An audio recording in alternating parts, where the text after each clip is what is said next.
अस्सलाम स्टूडेंट्स, उम्मीद है कि आप सब लोग खैरियत से होंगे। इस वक्त हम फर्स्ट ईयर फिजिक्स की प्लेलिस्ट को कंटिन्यू कर रहे हैं और हम chapter 7 work, power and energy को डिस्कस कर रहे हैं। और इस वक्त तक हमने काइनेटिक एनर्जी और डेरिवेशन ऑफ काइनेटिक एनर्जी तक अपने इस चैप्टर को कवर किया है। आज के इस लेक्चर के अंदर हम पोटेंशियल एनर्जी को पढ़ने वाले हैं। इससे पहले अगर आपने मेरे चैनल को सब्सक्राइब नहीं किया तो मेरे चैनल को सब्सक्राइब कर लें ताकि आने वाली हर वीडियो आप तक इजीली पहुंच सके। तो हम स्टार्ट करते हैं पोटेंशियल एनर्जी से। जैसे लास्ट के लेक्चर के अंदर हमने काइनेटिक एनर्जी को पढ़ा था, तो काइनेटिक एनर्जी के अंदर हम इस कॉन्सेप्ट को पढ़ रहे थे कि वर्क डन जो है, अगर मोशन हो रहा है, किसी बॉडी पर हम फोर्स अप्लाई कर रहे हैं, वो डिस्प्लेसमेंट कवर कर रही है, तो वर्क डन जो हुआ उस वर्क डन के लिए जो एनर्जी पजेस हुई उस एनर्जी को हम काइनेटिक एनर्जी कहेंगे। सिमिलर वे में यहाँ पर अब हमारे पास आ जाता है पोटेंशियल एनर्जी। सबसे पहले अगर मैं आपको वर्ड पोटेंशियल की मीनिंग समझाऊं तो पोटेंशियल से मुराद यही है कि हम अपने या कोई भी क्वांटिटी अपनी फील्ड के अगेंस्ट काम करें। ठीक है, मैं काफी मतलब अपने क्लास के अंदर भी यही एग्जांपल देता हूँ कि फॉर सपोज कि मुझे रात के खाने के बाद नींद आ जाती है और मैं चाहता हूँ कि मैं अपना गोल भी अचीव करूँ, जिसके लिए मुझे लेट नाइट स्टडी करना बहुत जरूरी है। तो अब ये मेरा एक कंफर्ट जोन आ चुका है कि मुझे खाना खाना और खाना खाने के बाद सो जाना है। लेकिन अगर मुझे पढ़ना है तो मुझे नींद से बचना पड़ेगा, और अगर नींद से बचना है तो मुझे क्या करना पड़ेगा कि रात का खाना जो है वो नहीं खाना पड़ेगा, या मैं कुछ अल्टरनेट ढूंढूंगा जिसके थ्रू मेरा रात का खाना भी हो जाए और मुझे नींद भी ना आए। इट मीन्स कि मैंने अपनी आदत के खिलाफ काम किया, मैं अपनी फील्ड के अगेंस्ट गया हूँ। इट मीन्स कि अब मैं कह सकता हूँ कि यस आई हैव पोटेंशियल, मेरे अंदर पोटेंशियल है कि मैं अपना गोल अचीव कर सकता। तो इसी तरीके से अगर कोई क्वांटिटी अपनी फील्ड के अगेंस्ट काम करेगी तो उसके अंदर जो एनर्जी स्टोर होगी उस एनर्जी को हम क्या कहेंगे, उस एनर्जी को हम पोटेंशियल एनर्जी कहेंगे। होप सो कि आपको यहाँ तक बात समझ में आई होगी। अब हम आ जाते हैं इसकी डेफिनेशन पर। डेफिनेशन के अंदर आप देखेंगे when a body is capable of doing work by virtue of its position, या दूसरी डेफिनेशन इसकी क्या है कि the energy stored in a body is called potential energy and denoted by PE. आप देखें, मैं ये दोनों डेफिनेशन आपको एक छोटे से एग्जांपल के थ्रू समझा देता हूँ कि हम सपोज कर रहे हैं कि ये हमारे पास एक ग्राउंड सरफेस है और इस ग्राउंड सरफेस पर ये बॉल मौजूद है। ठीक है, अब क्या हो रहा है कि इस बॉल पर जो है वो ग्रेविटी डाउनवर्ड फोर्स एक्ट कर रही है, जो कि इसका वेट शो हो रहा है। अब हम इस पर वर्क डन कर रहे हैं और इस बॉल को एक सर्टेन हाइट पर ले आए। ठीक है, अब बॉल को सर्टेन हाइट पर ले आए हैं तो आप देखें कि ये जो हाइट है इसे हम h लिख रहे हैं। मैंने वर्क डन किया है और वर्क डन करने की वजह से क्या हुआ कि फील्ड ने, यानी कि बॉल ने अपनी फील्ड के अगेंस्ट काम किया। ग्रेविटी तो उसको डाउनवर्ड अट्रैक्ट कर रही है, लेकिन बॉल किस डायरेक्शन में गया है, बॉल इस वक्त अपवर्ड डायरेक्शन में गया है। क्लियर? तो यहाँ पर जितना ऊपर बॉल जाता रहेगा उतना ही वो अपनी पोजीशन चेंज करता रहेगा, और जितनी पोजीशन यानी कि ये जो डिफरेंस ज्यादा आएगा इनिशियल से फाइनल पोजीशन का, इनिशियल पॉइंट से फाइनल पॉइंट तक का, उतना हम कहेंगे कि इस बॉल के अंदर एनर्जी स्टोर हो रही है। और फिर उस एनर्जी को हम क्या कहेंगे, उस एनर्जी को हम पोटेंशियल एनर्जी कहेंगे। अब आप सपोज करें कि ये ग्राउंड सरफेस है और बॉल इस पोजीशन तक आ गया। ठीक है, तो अब इसके अंदर एक एनर्जी स्टोर हो गई है जिसका क्या नाम है, पोटेंशियल एनर्जी। अब अगर आप थोड़ी देर के लिए सोचें कि हम क्या कर लेते हैं कि हम इस बॉल को यहाँ से रिलीज करते हैं, तो जब हम बॉल को रिलीज करेंगे तो ग्रेविटी अपना जो है वो फोर्स ऑफ अट्रैक्शन अप्लाई तो वैसे ही कर रही है, और बॉल फिर डाउनवर्ड डिस्प्लेस होना शुरू हो जाएगा। तो फोर्स लगा, डिस्प्लेसमेंट हुई, और ये डिस्प्लेसमेंट और ये जो फोर्स है ये किस पर डिपेंड कर रही है कि पोटेंशियल एनर्जी इसके अंदर कितनी स्टोर है। आप देखें कि अगर मैं आपसे एक छोटा सा सवाल पूछ लूं कि ये हमारे पास एक ग्राउंड स्टेट है, एक बॉल की पोजीशन ये है, यहाँ पर जो मैं डॉट लगा रहा हूँ, और दूसरी बॉल की पोजीशन ये है, तो आप मुझे बताएंगे पोटेंशियल एनर्जी किसके अंदर ज्यादा होगी, काम करने की सलाहियत किसके अंदर ज्यादा होगी। तो आप कहेंगे कि सर ये जो बॉल ऊपर जो है हाइट पर, जैसे अगर हम यहाँ पर बॉल ए का नाम दे दें और नीचे वाली को बॉल बी का नाम दे दें, तो सर ये बॉल ए जो है वो ज्यादा काम करेगी। क्यों? क्योंकि इसकी पोजीशन ग्राउंड से बहुत ज्यादा ऊपर है, यानी कि इसने अपनी फील्ड के अगेंस्ट काम किया हुआ है या इस पर काम हुआ है, जिसकी वजह से इसके अंदर पोटेंशियल एनर्जी ज्यादा मौजूद होगी as compare to body B. ठीक है, अब क्या होगा कि ये पोटेंशियल एनर्जी किस में कन्वर्ट होगी, जब ये मोशन करेगी तो मोशन की वजह से कौन सी एनर्जी आती है, काइनेटिक एनर्जी। तो पोटेंशियल एनर्जी किस में कन्वर्ट होगी, काइनेटिक एनर्जी में। और जब ये ग्राउंड के साथ स्ट्राइक करेगा तो वो काइनेटिक एनर्जी किस में कन्वर्ट होगी, वो काइनेटिक एनर्जी कॉलिजन के अंदर कन्वर्ट होगी, या अगर हम कहेंगे साउंड एनर्जी या किसी दूसरे सोर्स ऑफ एनर्जी के अंदर ये कन्वर्ट हो जाएगी। तो पोटेंशियल एनर्जी का होप्स हो कि आपको कॉन्सेप्ट यहाँ पर समझ में आ गया होगा। आप यहाँ पर भी देखें कि पोजीशन के लिए ये जो गर्ल यहाँ पर मौजूद है, इसने क्या किया हुआ है कि गुलेल में पत्थर डाला हुआ है, अब पत्थर को खींचा हुआ है। ठीक है, आप देखें कि गुलेल में पत्थर डालकर खींचा हुआ है, पत्थर कहाँ जाना चाह रहा है, पत्थर स्टोन जो है वो इस डायरेक्शन में जाना चाहेगा, लेकिन इस पर फोर्स या जो काम हो रहा है वो किस डायरेक्शन में, इसकी फील्ड के अगेंस्ट हो रहा है। ठीक है, तो अब ये जितना गुलेल ज्यादा खींचा जाएगा, पत्थर में एनर्जी भी उतनी ज्यादा आएगी और वो उतनी तेजी के साथ फिर आगे को मूव करेगा जब ये फोर्स रिलीज की जाएगी, या ये जो गर्ल जो है वो इस बॉल को, इस स्टोन को जो है वो रिलीज करेगी। होप्स हो के यहाँ तक आपको बात समझ में आ गई होगी। दूसरी एग्जांपल हम यहाँ पर ले आए हैं।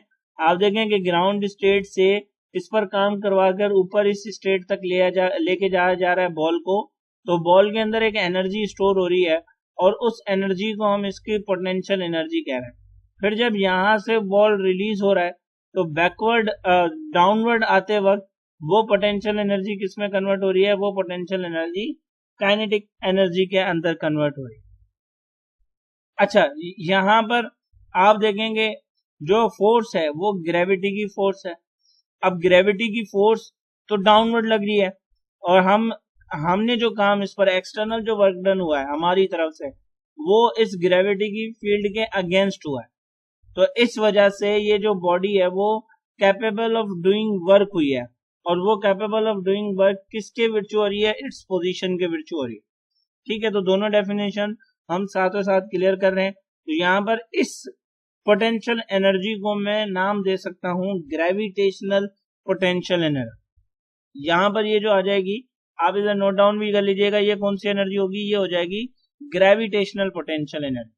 सेकेंडली यहाँ पर हम लिख भी देते हैं ग्रेविटेशनल पोटेंशियल एनर्जी। ठीक है, उसके बाद आप यहाँ पर देखें कि ये स्प्रिंग है हमारे पास, और इस स्प्रिंग के साथ एक मास अटैच है। अब अगर स्प्रिंग को देखें तो स्प्रिंग जो है वो इस बॉडी को अट्रैक्ट कर रहा होगा, फोर्स एक्सर्ट कर रहा होगा टुवर्ड्स इटसेल्फ, लेकिन मैं इस पर एक्सटर्नल वर्क कर रहा हूं और इस मास को, इस बॉडी को मैं इस तरफ फोर्स अप्लाई करता हूं। जब मैं इसे इस तरफ फोर्स अप्लाई करूंगा तो क्या होगा कि इसके अंदर जब ये बॉक्स या ये बॉक्स यहां तक आएगा तो इसकी पोजीशन में फर्क आएगा, और जब पोजीशन में फर्क आएगा तो हमने पढ़ा है कि पोजीशन की वजह से क्या होता है कि एनर्जी स्टोर होती है। तो जब ये इस पॉइंट पर आएगा तो इसके अंदर एक एनर्जी स्टोर होगी, उस एनर्जी को हम क्या कहेंगे, पोटेंशियल एनर्जी कहेंगे। जैसे ही मैं इसे रिलीज करूंगा तो स्प्रिंग इसे अपनी तरफ अट्रैक्ट करेगा और ये फिर डायरेक्ट अपनी मीन पोजीशन की तरफ जाना शुरू हो जाए। अब चूंकि ये जो सरफेस है, इस सरफेस को हमने फ्रिक्शनलेस लेना होता है, हम सपोज करते हैं कि ये सरफेस फ्रिक्शनलेस है, तो बॉडी अपनी मीन पोजीशन की तरफ तो जाएगी स्प्रिंग की फोर्स की वजह से, लेकिन इनर्शिया ज्यादा होने की वजह से ये दोबारा अंदर की तरफ चली जाएगी अपनी मीन पोजीशन पे। आप देखें ये इसकी मीन पोजीशन है, लेकिन जब यहाँ से इसको रिलीज किया जा रहा है तो ये बैकवर्ड भी जा रहा है। अब ये बैकवर्ड जा रहा है इनर्शिया की वजह से, फिर अपनी मीन पोजीशन से ये पोजीशन में डिफरेंस आ रहा है। तो इस तरीके से यहाँ पर पोटेंशियल एनर्जी और काइनेटिक एनर्जी का जो है वो कन्वर्जन होता रहेगा, जैसे ग्रेविटेशनल पोटेंशियल एनर्जी के अंदर हो रहा है। हम इसे इन डिटेल आगे जो है वो हमारा वेव और ऑसिलेशन वाला जो चैप्टर है, वेव मोशन एंड साउंड वाला, जिसकी प्लेलिस्ट भी मौजूद है, आप चाहे तो उसे भी देख सकते हैं अगर आपके पास टाइम हो। तो वहां पर हम ये एनर्जी भी कैलकुलेट करते हैं और इस कॉन्सेप्ट को दोबारा इन डिटेल भी डिस्कस करते हैं। तो एक हमारे पास हो गई ग्रेविटेशनल पोटेंशियल एनर्जी। दूसरी जो टाइप होती है एनर्जी की, पोटेंशियल एनर्जी की, वो होती है इलास्टिक पोटेंशियल एनर्जी। और अब हम थर्ड को पढ़ेंगे। तो थर्ड हमारे पास, आप देखें हमारे पास, हम इंटरमीडिएट में पढ़ते हैं या मैट्रिक के फिजिक्स के अंदर पढ़ते हैं कि हमारे पास चार्जेस मौजूद हैं हर मैटर के अंदर, प्रोटॉन और इलेक्ट्रॉन। अगर हम कहें तो प्रोटॉन के ऊपर पॉजिटिव चार्ज और इलेक्ट्रॉन के ऊपर नेगेटिव चार्ज, ये दो चार्जेस मौजूद हैं। और इनकी प्रॉपर्टीज क्या है कि प्रोटॉन के पॉजिटिव नेगेटिव को अट्रैक्ट करता है, नेगेटिव पॉजिटिव को अट्रैक्ट करता है। सिमिलर वे में अगर दो सिमिलर चार्जेस हैं यानी कि पॉजिटिव पॉजिटिव है, तो ये एक दूसरे को क्या करते हैं, ये एक दूसरे को रिपेल करते हैं। इसी तरीके से अगर नेगेटिव नेगेटिव है तो नेगेटिव नेगेटिव भी क्या करते हैं, एक दूसरे को रिपेल करते हैं, दूर फेंकते हैं, दूर धकेलते हैं उनको। अब इस चार्ज का एक रीजन होता है, उस रीजन को हम कहते हैं उस चार्ज की ग्रेविटेशनल फील्ड, यानी कि चार्ज अट्रैक्ट या रिपेल्जन की फोर्स तो एग्जर्ट करेगा, लेकिन तब जब दूसरी चार्ज जो है वो इसके रीजन के अंदर आए, इलेक्ट्रिक फील्ड के अंदर आए, तब जो है वो फोर्स एग्जर्ट करेगा, अदरवाइज नहीं करेगा। अब आप देखें कि हमारे पास ये एक जनरेटर मौजूद है या एक मेटल मौजूद है जिसके सरफेस पर पॉजिटिव चार्जेस हैं। अब मैं एक पॉजिटिव चार्ज को इस मेटल जिसके ऊपर पॉजिटिव चार्जेस मौजूद हैं उसके रीजन में लेकर आ रहा हूं, तो होना क्या चाहिए, होगा ये कि पॉजिटिव पॉजिटिव को रिपेल कर देगा। लेकिन अब मैं इसके ऊपर एक्सटर्नल वर्क कर रहा हूं, बैटरी कनेक्ट कर ली या किसी भी तरीके से एक काम कर रहा हूं और इस पॉजिटिव को इस पॉजिटिव के करीब लेकर आ रहा हूं। तो क्या ये जो चार्ज है जो आप देख रहे हैं यहाँ पर डाउन अंदर की तरफ आ रहा है, ये अगेंस्ट द फील्ड काम नहीं कर रहा, क्योंकि ये जो जहां पर जो चार्जेस मौजूद है वो तो रिपल्जन की फोर्स अप्लाई कर रही है, इससे तो बाहर जाना चाहिए। लेकिन मेरे एक्सटर्नल वर्क की वजह से ये उनके करीब आ रहा है, इट मीन्स के ये work done against the field कर रहा है। तो जब ये work done against the field करेगा तो इसके अंदर एनर्जी स्टोर होगी, और जितना करीब ये जाएगा उतना एनर्जी इन चार्जेस के जितना करीब जाएगा उतना इसकी जो है वो एनर्जी बढ़ती रहेगी, पोटेंशियल एनर्जी बढ़ती रहेगी। अगर आप देखें, मैं अगेन फिर आपसे पूछता हूं कि मेरे पास ये दो रीजन है, एक रीजन ए है और एक रीजन बी है, ठीक है ना। तो मैं इस चार्ज को, ये जो पॉजिटिव चार्ज मैं ऊपर से लेकर आया था, के बाहर से लेकर आया था, इसे यहां तक वर्क डन करवाऊं और फिर यहां तक वर्क डन करवाऊं। तो जब मैं इस पर ये फोर्स रिलीज करूंगा, जो वर्क डन करवाने के लिए मैं against the work done, against the field work जो वर्क डन में करवा रहा हूं, अगर मैं ये वो फोर्स रिमूव कर दूं तो मुझे बताएं कि ज्यादा तेज कहां से मोशन करेगा, जब मैं इसे यहां से रिलीज करूंगा तब, या जब मैं इसे यहां से रिलीज करूंगा तब। तो ऑफ कोर्स जितना ये इस चार्जेस के करीब होगा, इट मीन्स के उतना ज्यादा इसने work done against the field किया है, उतना ज्यादा इसकी पोटेंशियल एनर्जी हो। तो जब मैं इसे इस पॉइंट से रिलीज करूंगा तो ये ज्यादा दूर तक जाएगा, क्योंकि इसके पास इस वक्त ज्यादा एनर्जी मौजूद होगी। तो इसी तरीके से ये हमारे पास थर्ड टाइप होता है जिसे हम कहते हैं इलेक्ट्रिक पोटेंशियल एनर्जी। क्योंकि जब भी चार्जेस की बात आती है तो हम इलेक्ट्रिसिटी को पढ़ते हैं या उससे रिलेटेड जो कॉन्सेप्ट होता है उसके आगे हम टर्म इलेक्ट्रिक को यूज करते हैं।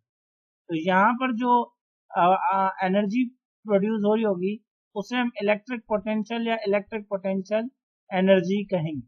इसी तरीके से केमिकल पोटेंशियल एनर्जी भी मौजूद होती है, तो वो मैं आपको कहता हूँ कि आप मुझे कमेंट सेक्शन में बताइएगा कि केमिकल पोटेंशियल एनर्जी क्या होती है। यहाँ तक तो हमने पढ़ा कि पोटेंशियल एनर्जी क्या है, ग्रेविटेशनल पोटेंशियल एनर्जी क्या है, इलास्टिक पोटेंशियल एनर्जी और इलेक्ट्रिक पोटेंशियल एनर्जी क्या है। अब हम अपने आप को रिस्ट्रिक्ट करते हैं सिर्फ और सिर्फ ग्रेविटेशनल पोटेंशियल एनर्जी तक, क्योंकि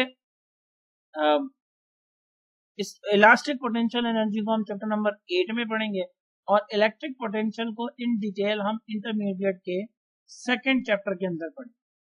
तो ग्रेविटेशनल पोटेंशियल की अगर हम बात करें तो आप देखें कि when work is done on a body against gravitational force then energy stored in a body as a result of this work is called gravitational potential energy. It is given by, आप देखें कि जब मैं इस ball को ऊपर लेकर जा रहा हूं तो इट मीन्स के मैं इस पर work done against the field कर रहा हूं, और अब ये जो पोटेंशियल एनर्जी यहाँ पर स्टोर हो रही है वो पोटेंशियल एनर्जी कैसे स्टोर हो रही है, वो पोटेंशियल एनर्जी स्टोर हो रही है उतनी स्टोर हो रही है, उतने अमाउंट में स्टोर हो रही है जितने अमाउंट का वर्क डन मैंने किया है इस बॉडी के ऊपर इसे अपनी फील्ड के अगेंस्ट काम करवाने। क्लियर? यानी कि इस बॉल पर जो काम मैंने किया है कि ये अपनी फील्ड के अगेंस्ट जाए और फिर अपने अंदर एक एनर्जी स्टोर करे जिसे हम पोटेंशियल एनर्जी कहते हैं। तो क्या हम सिंपली ये नहीं लिख सकते कि potential energy is equal to work done? आप कहेंगे कि सर हम लिख सकते हैं। तो जब हम potential energy is equal to work done लिखते हैं, आप देखेंगे वर्क डन किसके बराबर होता है? वर्क डन बराबर होता है फोर्स इनटू डिस्प्लेसमेंट के, और हम वर्क डन किसके अगेंस्ट कर रहे हैं? हम वर्क डन कर रहे हैं अगेंस्ट द ग्रेविटेशनल फील्ड। तो ग्रेविटेशनल फील्ड के अगेंस्ट कर रहे हैं तो वो जो फोर्स होगी वो किसके बराबर होगी? वेट के, और वेट किसके बराबर होता है? वेट बराबर होता है mg के। तो force is equal to weight is equal to mg, यानी कि f की जगह पर आ जाएगा mg, और d क्योंकि हम हाइट पर डिस्प्लेसमेंट अब जो है वो बराबर हो जाएगा हाइट के, तो d की जगह पर आ जाएगा हाइट, तो वर्क डन की जगह पर आ जाएगा mgh। तो अगर पोटेंशियल एनर्जी वर्क के बराबर है तो पोटेंशियल एनर्जी किसके बराबर हो जाएगा? mgh के बराबर हो जाएगा। पोटेंशियल एनर्जी किसके बराबर हो जाएगा? पोटेंशियल एनर्जी mgh के बराबर हो जाएगा। अब ये जो अबव इक्वेशन यानी कि अबव फॉर्मूला अगर हमने पढ़ा है, is valid only when force applied to lift the body is constant. ये फॉर्मूला वैलिड सिर्फ उस कंडीशन में, याद रखिएगा ये बात बहुत इंपॉर्टेंट है कि ये फॉर्मूला तब वैलिड है जब फोर्स हमारे पास कांस्टेंट हो थ्रू आउट द डिस्प्लेसमेंट, जहां तक बॉडी को हम लेकर गए। This possible when h is very small, जैसे 10 मीटर्स, 15 मीटर्स, 16 मीटर्स, 20, 50 मीटर्स, ऐसे अगर डिस्टेंस है, हाइट है, तो हम ये फॉर्मूला एप्लीकेबल कर सकते हैं। लेकिन अगर हमारे पास डिस्प्लेसमेंट है, हाइट है 1000 मीटर, 10⁴ मीटर्स, 10⁵ मीटर्स, यानी कि इन टर्म्स ऑफ 1000 है, तो फोर्स हमें पता है कि फोर्स डिस्टेंस के इनवर्स रिलेशन है, स्क्वायर ऑफ द डिस्टेंस के इनवर्स रिलेशन है, हम ग्रेविटेशन के टॉपिक में पढ़कर आए। तो हमारे पास फोर्स कांस्टेंट नहीं रहेगी अगर हम distance in terms of 1000 metres लेते हैं। तो फिर क्या होगा? फिर यह होगा कि अबव जो फॉर्मूला होगा वो एप्लीकेबल नहीं होगा, यानी कि PE is equal to mgh को हम इस्तेमाल नहीं करेंगे। अब यहां तक बात आ गई कि PE potential energy is equal to mgh is only valid for the small distances, not for a big distances और huge distances, I mean to say for a huge height. तो अब क्या करेंगे हम? अब हम एक जर्नल फॉर्मूला ड्राइव करेंगे ग्रेविटेशनल पोटेंशियल एनर्जी का, जिसमें हम इस कॉन्सेप्ट को पढ़ेंगे कि चाहे हाइट छोटी हो चाहे हाइट बड़ी हो, हम एक ही फॉर्मूला यूज करें और हमें ग्रेविटेशनल पोटेंशियल एनर्जी मिल जाए कि वो कितनी होगी। उसके लिए हम अपने वो डेरिवेशन अपने नेक्स्ट लेक्चर में करेंगे। यहाँ तक अगर कोई क्वेश्चन वगैरह हो तो हम मुझसे पूछ लीजिएगा। तब तक के लिए थैंक यू सो मच।